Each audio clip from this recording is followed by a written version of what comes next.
Hello friends, the movie man show में आप सबका स्वागत है। आज हम बात करेंगे जॉन विक चैप्टर 3 पैराबेलम के बारे में। जॉन विक सीरीज की चैप्टर 3 पैराबेलम की शुरुआत वहां से होती है जहां जॉन के ऊपर 100 करोड़ रुपए का कॉन्ट्रैक्ट शुरू होने में और एक्स कम्युनिकाडो घोषित होने में 1 घंटे का समय बाकी रह गया था, जो हमने चैप्टर 2 में देखा था। अब जॉन के ऊपर चल रहे 100 करोड़ रुपए के इनाम की खबर न्यूयॉर्क शहर के क्रिमिनल्स को ही नहीं बल्कि अंडरवर्ल्ड से जुड़े सभी लोगों को पता लग जाती है और ये कॉन्ट्रैक्ट अगले 1 घंटे में शुरू होने वाला होता है। इसलिए जॉन अपने डॉग की सेफ्टी के लिए उसे कॉन्टिनेंटल होटल भेज देता है और खुद शहर में मौजूद कॉन्ट्रैक्ट किलर से बचता हुआ न्यूयॉर्क पब्लिक लाइब्रेरी जा पहुंचता है। और अपने इतने बुरे वक्त में जॉन लाइब्रेरी पढ़ने नहीं बल्कि वहां रखी एक बुक में से कुछ जरूरी सामान निकालने गया था, जिसमें एक फोटो, एक मार्कर, एक क्रूसिफिक्स और कुछ गोल्ड कॉइन्स होते हैं, जिनका काम फिल्म के आगे के हिस्से में पता चलता है। और ये सब लेकर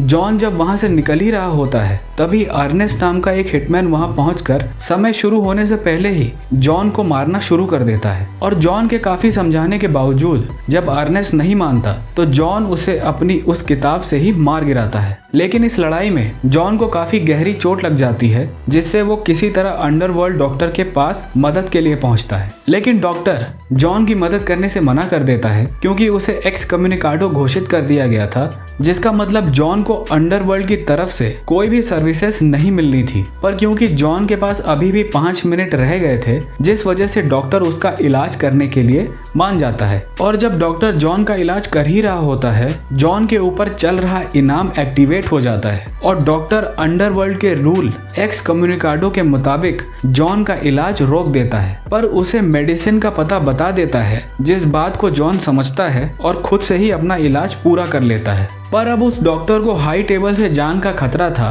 क्योंकि उसने जॉन की हेल्प की थी। इसलिए डॉक्टर एक साजिश के तहत खुद के कंधे पे जॉन से गोली मरवा लेता है ताकि हाई टेबल को ऐसा लगे कि जॉन ने ही उससे ये काम फोर्सफुली करवाया है। अब जॉन वहां से ऐसे ही बाहर निकलता है। कुछ असैसिन्स जॉन को देख उसके पीछे पड़ जाते हैं, पर जॉन उनसे बचता हुआ किसी तरह एक एंटीक स्टोर पहुंचता है, जहां पर जॉन उन सब असैसिन्स को वहां रखे सारे कटलरीज की मदद से उन्हें मार गिराता है। उधर जॉन का डॉग भी सही सलामत कॉन्टिनेंटल होटल पहुंच जाता है, जहां रिसेप्शनिस्ट चारोन उस डॉग का काफी अच्छी तरह ध्यान रखता है। अब एक बार फिर जॉन के ऊपर किसी दूसरे गैंग का हमला हो जाता है, जिन्हें वो हॉर्स राइड करता हुआ मार गिराता है और वहां से सीधा रुस्का रोमा क्राइम सिंडिकेट की डायरेक्टर के पास पहुंचता है और अपना क्रूसिफिक्स दिखाकर अपने टिकट के बदले खुद को कैसाब्लैंका तक पहुंचाने की मदद मांगता है। अब जॉन के एक्स कम्युनिकाडो घोषित होने के बावजूद डायरेक्टर उसकी मदद करने के लिए रेडी हो जाती है, क्योंकि जॉन उन्हीं का यानी बेलारूस का एक वंशज होता है, जो अनाथ होने की वजह से रुस्का रोमा में ही ट्रेन हुआ था, जहां जॉन का असली नाम जर्दानी जोवनोविक था। अब दूसरी तरफ हाई टेबल की एकमात्र रिप्रेजेंटेटिव एडजुडिकेटर, जो सारे कॉन्टिनेंटल होटल्स और अंडरग्राउंड क्रिमिनल्स के काम पे नजर रखती है और किसी के भी रूल तोड़ने पे उसकी सजा का भी इंतजाम करती है। अब क्योंकि जॉन ने न्यूयॉर्क कॉन्टिनेंटल होटल के अंदर सैंटिनो डैंटोनियो को मारकर हाई टेबल का रूल तोड़ा था, इसलिए एडजुडिकेटर उस होटल के मालिक विंस्टन के पास पहुंचकर उसे 7 दिन में अपने मैनेजर पोस्ट को छोड़ने का ऑर्डर देती है, क्योंकि विंस्टन ने जॉन को एक्स कम्युनिकाडो घोषित करने के पहले उसे भागने के लिए 1 घंटे का समय दिया था। इसके बाद adjudicator underground crime Lord Bauri king के पास पहुंचती है, जहां वह बाउरी को भी 7 दिन में अपना अंडरग्राउंड किंग के पोस्ट को छोड़ने का ऑर्डर देती है, क्योंकि बाउरी ने सेंटिनो को मारने के लिए जॉन को एक गन देकर उसकी हेल्प की थी। ये सब सुनकर बाउरी हाई टेबल की एडजुडिकेटर पे हंसने लगता है और किसी भी कीमत पर अपने पोस्ट को छोड़ने से इनकार कर देता है। एडजुडिकेटर बाउरी की बात पे कुछ खास ध्यान नहीं देती और 7 दिन बाद इसके परिणाम की बात कहकर वहां से निकल जाती है। अब एडजुडिकेटर उसी रात न्यूयॉर्क शहर में एक जापानीज असैसिन जीरो के पास पहुंचती है, जहां जीरो एडजुडिकेटर के कहने पे हाई टेबल का काम करने के लिए रेडी हो जाता है, यानी कि जॉन को मारना और उसकी मदद करने वाले सभी लोगों को सजा देना। अब क्योंकि एडजुडिकेटर को अपने सूत्रों से जॉन और रुस्का रोमा की मीटिंग का पता चल चुका था, इसलिए वो जीरो को रुस्का रोमा की डायरेक्टर को पकड़ने का ऑर्डर दे देती है और और जीरो अपने स्टूडेंट्स के साथ रुस्का रोमा के सभी आदमियों को मारकर उसकी डायरेक्टर को अपने कब्जे में कर लेता है। अब एडजुडिकेटर डायरेक्टर को उसकी गलती बताती है कि उसने जॉन के एक्सकम्युनिकाडो होने के बावजूद उसकी मदद की, जिसकी सफाई में डायरेक्टर जॉन के पास एक टिकट होने की बात कहती है जिस वजह से उसने जॉन की मदद की थी। पर एडजुडिकेटर उस टिकट की वैल्यू को हाई टेबल से छोटा बताती है और जॉन को मदद करने की सजा में उसके हाथ पे तलवार से वार करने का ऑर्डर दे देती है और जीरो अपनी वाकीजाशी तलवार से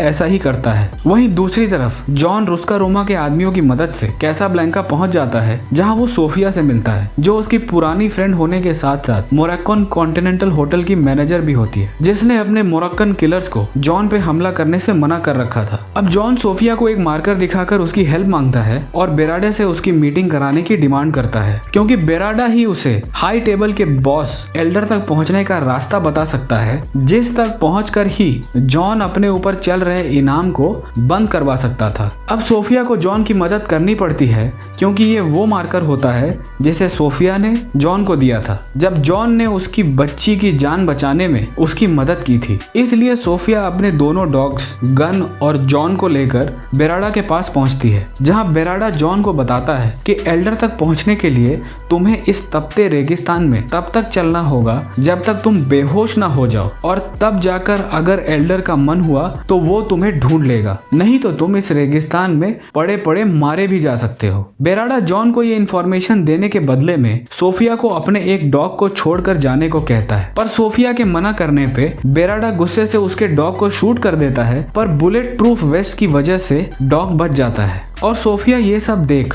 गुस्से से बेराडा को जान से मारने ही वाली होती है, पर जॉन के मना करने पे सोफिया बेराडा को सिर्फ घायल करके छोड़ देती है। अब जॉन और सोफिया के पास बेराडा के कस्बे से बाहर निकलने का सिर्फ एक ही रास्ता होता है, और वो रास्ता उनके सारे आदमियों को मारना होता है। इसलिए अब जॉन, सोफिया और दोनों डॉग्स जो कि फाइटिंग और शूटिंग में हाईली ट्रेंड होते हैं, अपने कोऑर्डिनेशन से वहां मौजूद सारे आदमियों को एक एक कर मार गिराते हैं और उस कस्बे से बाहर निकल जाते हैं। अब सोफिया जॉन को मोरक्कन डेजर्ट पहुंचाकर वहां से वापस निकल जाती है। अब जॉन उस डेजर्ट में आगे बढ़ना शुरू करता है और कुछ दिन तक चलते रहने के बाद वो बीच रेगिस्तान में कहीं बेहोश होकर गिर जाता है। वहीं दूसरी तरफ न्यूयॉर्क शहर में 7 दिन होने पर अंडरग्राउंड किंग बाउरी को अपना पोस्ट छोड़ना था, जिसके लिए बाउरी तैयार नहीं था। तो एडजुडिकेटर अपने जीरो की टीम को बाउरी के गैंग को मारने का ऑर्डर दे देती है। अब जब जीरो अपने स्टूडेंट के साथ बाउरी के कई सारे आदमियों को मार देता है, तो बाउरी को ना चाहते हुए भी हार माननी पड़ती है और एडजुडिकेटर बाउरी को हाई टेबल के खिलाफ जाने की सजा में उसकी बॉडी में 7 कट्स मारने का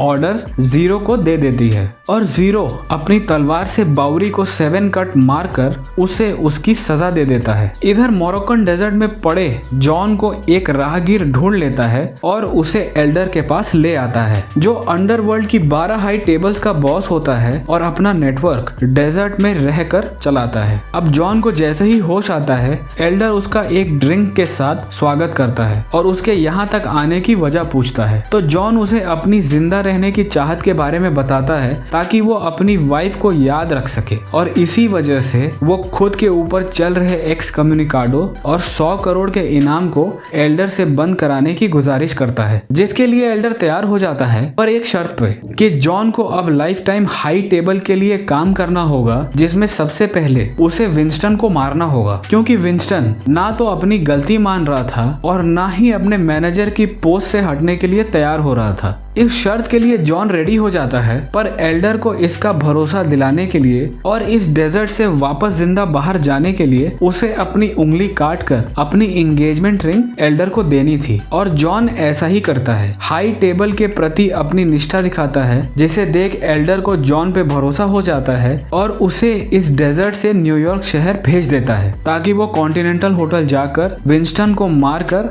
हाई टेबल का काम पूरा कर दे। अब जॉन के न्यूयॉर्क शहर पहुंचते ही उसके ऊपर कुछ क्रिमिनल्स अटैक करने वाले ही होते हैं कि उन क्रिमिनल्स को जीरो के स्टूडेंट मार देते हैं और जॉन को अपने बॉस जीरो के पास फाइट करने के लिए ले आते हैं। पर जॉन किसी तरह राइवल गैंग की बाइक लेकर वहां से भाग निकलता है और रास्ते में उसका पीछा कर रहे जीरो के आदमियों को एक एक कर मारता जाता है और किसी तरह कॉन्टिनेंटल होटल के बाउंड्रीज तक पहुंच जाता है, जिसकी जमीन पे किसी को भी मारना हाई टेबल के रूल के खिलाफ था। अब उस होटल का रिसेप्शनिस्ट चारोन जॉन और जीरो दोनों को काफी शालीनता से होटल में इनवाइट करता है और फिर जॉन की मुलाकात विंस्टन से करवाता है, जो होटल मैनेजर होने के साथ साथ जॉन का मेंटर भी होता है। अब क्योंकि विंस्टन को अपने सूत्रों से जॉन और एल्डर की मीटिंग का पता चल चुका था, जिसमें एल्डर ने जॉन को उसे मारने यहाँ भेजा था, इसलिए वो जॉन को एक गन देकर उसे ये फैसला लेने पे मजबूर करता है कि वो उसे गोली मारकर अपने पूरे लाइफ टाइम हाई टेबल का गुलाम बनकर रहेगा या अपनी वाइफ की याद में उनसे लड़कर शहीद होना पसंद करेगा। अब तभी एडजुडिकेटर भी वहाँ पहुँच जाती है और विंस्टन को अपने पोस्ट से हटने के इरादे के बारे में पूछती है, जिससे विंस्टन साफ मना कर देता है और फिर वो जॉन को एल्डर से हुई डील के मुताबिक विंस्टन को मारने में उसका इरादा पूछती है, तो जॉन भी उसे मना कर देता है। ये सुनकर गुस्से से एडजुडिकेटर हाई टेबल को कॉल करके विंस्टन के न्यूयॉर्क कॉन्टिनेंटल होटल को डीकंसिक्रेटेड करवा देती है, यानी कि उस होटल की सर्विसेज अब बंद कर दी जाती हैं और वो होटल अब क्रिमिनल्स को सर्विस देने के बजाय जंग का एक मैदान बन जाता है। ये बात एडजुडिकेटर जीरो को भी बता देती है और उसे जॉन और विंस्टन को होटल में मारने का ऑर्डर दे देती है और साथ ही उसकी हेल्प के लिए कुछ हाईली ट्रेंड सीक्रेट फोर्सेस को भी होटल में बुला लेती है। वहीं दूसरी तरफ जॉन हाई टेबल से लड़ने के लिए ढेर सारी गन मांगता है, तो विंस्टन जॉन के ऊपर लगे एक्स कम्युनिकाडो की परवाह किए बिना उसे अपने होटल के एक सीक्रेट रूम में ले जाता है, जहां विंस्टन का खास आदमी चारोन जॉन को कुछ ऐसी लेटेस्ट गन्स दिखाता है जो उन सीक्रेट फोर्सेस के बुलेट प्रूफ वेस्ट को डैमेज कर सके। अब जॉन और चारोन की टीम जब उन सीक्रेट फोर्सेस के ऊपर फायरिंग शुरू कर देते हैं तो उनके ऊपर बुलेट का कुछ खास असर नहीं होता, क्योंकि उन्होंने पहले से भी ज्यादा एडवांस वेस्ट पहन रखी थी। जिस बात से चारोन गुस्से से वापस सीक्रेट रूम जाकर 12 गॉज वाली शॉटगन उठा लेता है। ये देख जॉन भी एक शॉटगन उठा लेता है और दोनों छिपकर उन पर हमला करने लगते हैं और किसी तरह सभी सीक्रेट फोर्सेस के लोगों को मार गिराते हैं। अब जैसे ही सीक्रेट फोर्सेस के सारे लोग मारे जाते हैं, वहाँ जीरो पहुंच जाता है, जो जॉन को 1-on-1 फाइट करने की चुनौती देता है। पर उससे पहले जॉन को जीरो के बिगनर स्टूडेंट से फाइट करनी पड़ती है, जिनसे जॉन फाइट करता है और उन्हें हरा कर मार देता है। फिर जॉन को जीरो के 2 हाईली ट्रेंड कुंफू मास्टर से लड़ना पड़ता है, जो जॉन को मारकर उसे नीचे गिरा देते हैं। अब क्योंकि जॉन एक हाईली ट्रेंड फाइटर होता है, इसलिए वो जॉन की रिस्पेक्ट करते हैं और फिर से फाइट शुरू कर देते हैं, जिसमें जॉन उनसे जीत जाता है और उनकी रिस्पेक्ट दिखाने के बदले में उनकी जान बख्श देता है। अब फाइनली जॉन की जब जीरो से फाइट होती है तो शुरुआत में जीरो जॉन पर भारी पड़ता है, पर जॉन उसे अपने फोकस और डिटर्मिनेशन से मार गिराता है। इसके साथ होटल में एडजुडिकेटर के सभी आदमी मारे जाते हैं, जिसे देख एडजुडिकेटर समझ जाती है कि विंस्टन अब पीछे हटने वाला नहीं है, जिसके लिए वो विंस्टन के साथ पार्ले यानी कि समझौते की बात करने के लिए रेडी हो जाती है। पर इस समझौते के पहले एडजुडिकेटर उसे बताती है कि ये तो सिर्फ एक ट्रेलर था, इस लड़ाई को हम चाहते तो काफी लंबे समय तक जारी रख सकते थे, पर इसका अंत तुम्हारे साथ ही होगा, क्योंकि हाई टेबल की पावर्स के आगे आज तक कोई टिक नहीं पाया है। इस बात को विंस्टन बखूबी जानता था और अपनी पूरी ईमानदारी से 40 साल तक हाई टेबल के लिए काम करने की बात कहकर एडजुडिकेटर से होटल की पावर अपने पास रखने की परमिशन मांगता है। और तभी वहां जॉन पहुंच जाता है, जो इन्हें देख इनके समझौते के बारे में समझ जाता है। और एडजुडिकेटर जब जॉन को देखती है तो वो विंस्टन से उसके हिसाब किताब की बात करती है, तो विंस्टन एडजुडिकेटर का भरोसा जीतने के लिए जॉन पे एकदम से फायरिंग शुरू कर देता है, जिसमें जॉन बिल्डिंग से नीचे जा गिरता है। और ये देख एडजुडिकेटर उस होटल को वापस रिकंसिक्रेटेड करवा देती है और विंस्टन को उसकी पावर वापस लौटा देती है, लेकिन एक शर्त पे कि उसे ये होटल हाई टेबल के रूल के हिसाब से चलाना होगा जैसा वो पहले चलाता था। और वापस जाने से पहले एडजुडिकेटर को जब जॉन की बॉडी नहीं मिलती तो वो विंस्टन को एक बात साफ साफ समझा देती है, अगर जॉन फिर से कभी नजर आया तो इसके जिम्मेदार तुम होगे। वहीं दूसरी तरफ घायल पड़े जॉन को बाउरी के आदमी उठा लेते हैं और उसे अपने किंग के पास ले आते हैं, जहां बाउरी जॉन की घायल हालत को देखने के बाद भी उससे मजाक करता है, क्योंकि वो खुद भी बाउरी हाई टेबल के 7 कट से बहुत बुरी तरह जख्मी था। बाउरी जॉन को हाई टेबल और उनके रूल्स को फालतू बताकर उनसे जंग लड़ने के लिए उसका साथ मांगता है, जिसे सुन जॉन हाई टेबल से लड़ने के लिए तैयार हो जाता है। इसी के साथ मूवी यहाँ खत्म होती है। जल्द ही हम कोई ना कोई धमाकेदार हॉरर, ड्रामा, कल्ट या एडवेंचर जैसी फिल्म लेकर वापस आएंगे। अगर आपको हमारा ये एक्सप्लेनेशन पसंद आया हो तो प्लीज लाइक, शेयर और सब्सक्राइब करें और कमेंट्स कर अपनी राय जरूर दें, ताकि हम इसी तरह आपके लिए समय समय पर कुछ अच्छी फिल्मों की स्टोरी लाते रहें। Thank you.